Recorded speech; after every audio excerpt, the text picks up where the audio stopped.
this video, I will be reviewing the flashlight FOV mechanic in both Darkwood and Subterrain for a logical deconstruction of the mechanic. With both of these games, input on where the player's forward-facing direction is dependent on when the player is moving the mouse around the radial circle. The field of view, or rather the character's line of sight, projects as a cone shape up to a specific amount angle. In Darkwood, when the player enters a well-lit room, it increases the field of view from approximately 20 degrees to a 45-degree angle and shows more of what the player is able to see.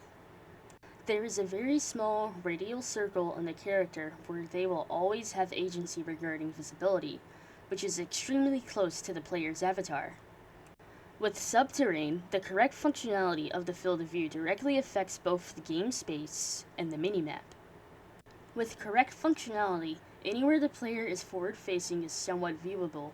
Blind spots and behind the player are obstructed from view with either an apparent darkness or a blurring shader. This includes a cone for the forward-facing field of view. When the player is looking at an object, such as an open door, the player can't see directly behind the door, but their vision raycast can see through the cracks. This goes along with looking out a window. If the window is boarded up, the player can only see through the cracks in the window. Viewable space that is obstructed will always have a blacked out area, such as areas when looking out the window that is covered by planks.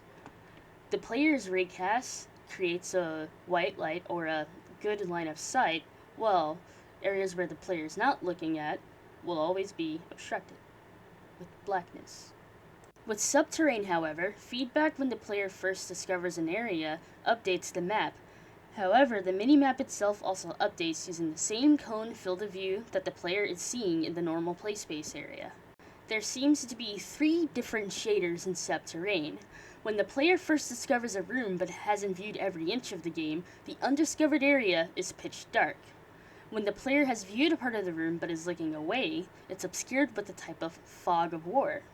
When the player is presently viewing an area, they have a clear line of sight with no obstruction. Besides, behind them, of course. With both Darkwood and Subterrain, the FOV and line of sight mechanic supports the overall design of the game by allowing for tenseness to happen due to deliberately obstructing the player's angle of view. In Darkwood, the player needs to rotate the camera around using the mouse in areas that are dark. In lit areas, the player can still see their blind spot, but it is slightly more darkened than their forward-facing direction. Both games rely on post effects and lighting settings to achieve the intended effect with the line of sight. As a difference, with Darkwood, all intended design and features fit the game's intent, which is to be tense, challenging, and unforgiving. For Subterrain, the intended design and features supports the micromanaging aspect of the game and gives players added risk that will create challenges for them due to the line of sight.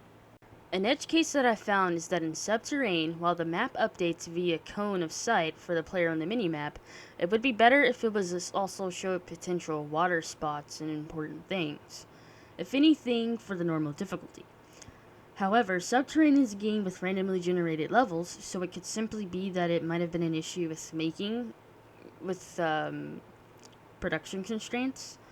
The way the line of sight could also be implemented with that is, if the player doesn't fully check the room, but there might be a higher value item in there, such as oxygen tanks, a special symbol could show up on the minimap, just like when the minimap has glowing red dots for mutants.